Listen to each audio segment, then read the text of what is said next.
बोलपत्र सम्बन्धी भिडियो अन्तर्गत आजको मेरो प्रस्तुति बोलपत्र पोर्टलको प्रयोग गरी अनलाइन मार्फत ठेक्का हाल्नुभन्दा अगाडि कुन कुन कागजातको आवश्यकता पर्छ र ती कागजातहरू कसरी तयार गर्ने भन्ने विषयमा केन्द्रित रहनेछ। नमस्ते, म इन्जिनियर रामबिनय यादव।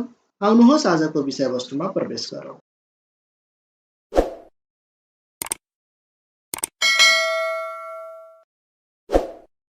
यही मिति 2080 साल श्रावण 1 गतेदेखि कुनै पनि सार्वजनिक निकायले प्रकाशन गरेको बोलपत्रहरूमा ठेक्का हाल्न निर्माण व्यवसायीहरूले अनिवार्य रूपमा ई-बिडिङको प्रयोग गर्नुपर्ने हुन्छ।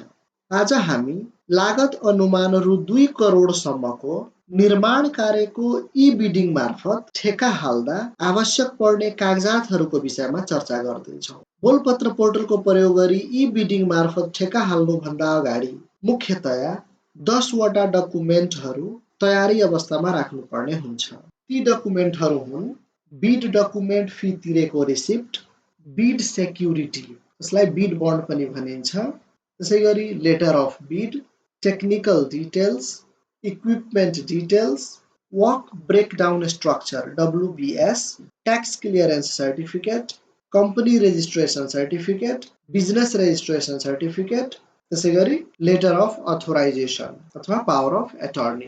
अब म यी डकुमेन्टहरू कसरी बनाउने भन्ने विषयको जानकारी प्रस्तुत गर्दैछु। ध्यानपूर्वक हेर्नुहोला। सबैभन्दा पहिला हामी जुन ठेक्का हाल्न खोज्दैछौँ सोको बिड डकुमेन्ट बोलपत्रको वेबसाइटबाट डाउनलोड गरेर राख्नुपर्ने हुन्छ। बोलपत्र वेबसाइटमा कुनै पनि ठेक्का कसरी खोज्ने र बिड डकुमेन्ट कसरी डाउनलोड गर्ने भन्ने विषयको भिडियो हाम्रो च्यानलमा गएर हेर्न सक्नुहुनेछ। Bid document fee. Bid document fee सम्बन्धी जानकारी बोलपत्रको सूचनाबाट प्राप्त गर्न सकिन्छ।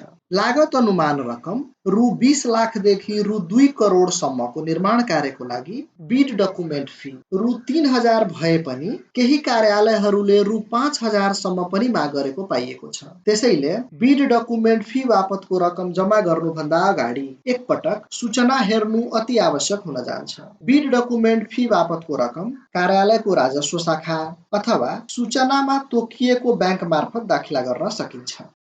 बिड सेक्युरिटी, जसलाई बिड बन्ड पनि भनिन्छ, बिड सेक्युरिटी बापतको रकम र सोको मान्य अवधि सूचनाबाट प्राप्त गर्न सकिन्छ। उक्त रकम सूचनामा उल्लेखित कार्यालयको धरौटी खातामा नगदै जम्मा गर्न सकिन्छ भने ब्याङ्क ग्यारेन्टीको रूपमा पनि पेश गर्न सकिन्छ।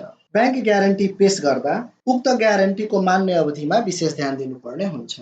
बिड बन्डको मान्य अवधि बिड ओपन हुने दिनदेखि कम्तीमा 120 दिनको हुनुपर्नेछ। Letter of bid. Letter of bid bid डकुमेन्टको सेक्सन 4 बाट प्राप्त गर्न सकिन्छ। लेटर अफ बिड तयार गर्दा बिडरले आफ्नो फर्मको आधिकारिक लेटर प्याडमा तयार गर्नुपर्ने हुन्छ।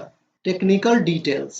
बिडरले टेक्निकल डिटेल्स तयार गर्दा site organisation, method statement, mobilisation schedule तथा कन्स्ट्रक्सन स्केड्युललाई समावेश गर्नुपर्ने हुन्छ।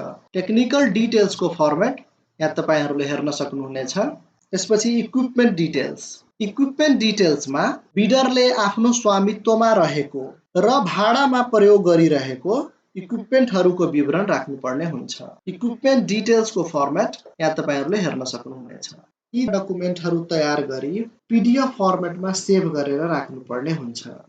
यी डकुमेन्टहरूलाई PDF फर्मेटमा सेभ गर्दा फाइल साइजमा पनि ध्यान दिनुपर्ने हुन्छ। Letter of bid, technical details, equipment details र वर्क ब्रेकडाउन स्ट्रक्चर, यी 4 वटा डकुमेन्टहरूलाई PDF फर्मेटमा सेभ गर्दा फाइल साइज 1 MB भन्दा कम हुने गरी सेभ गर्नुपर्ने हुन्छ। त्यसैगरी यी 4 वटा डकुमेन्टहरू बाहेक bid document fee receipt, bid bond document, tax clearance certificate, company registration, business registration अनि लेटर अफ अथोराइजेसन, यी 6 वटा डकुमेन्टहरूलाई 20 MB भन्दा नबढ्ने गरी सेभ गर्न सकिन्छ। यी डकुमेन्टहरू तयार भइसकेपछि ई-बिडिङ मार्फत ठेक्का हाल्न सकिन्छ। माथि उल्लेखित सम्पूर्ण डकुमेन्टहरूको सफ्ट कपी डेस्क्रिप्सनमा दिइएको लिङ्क मार्फत डाउनलोड गर्न सक्नुहुनेछ। ई-बिडिङ मार्फत ठेक्का कसरी हाल्ने भन्ने विषयको भिडियो हाम्रो च्यानलमा गएर हेर्न सक्नुहुनेछ। बोलपत्र सम्बन्धी अन्य भिडियोहरूको लागि हाम्रो च्यानल हेर्दै गर्नुहोला। धन्यवाद।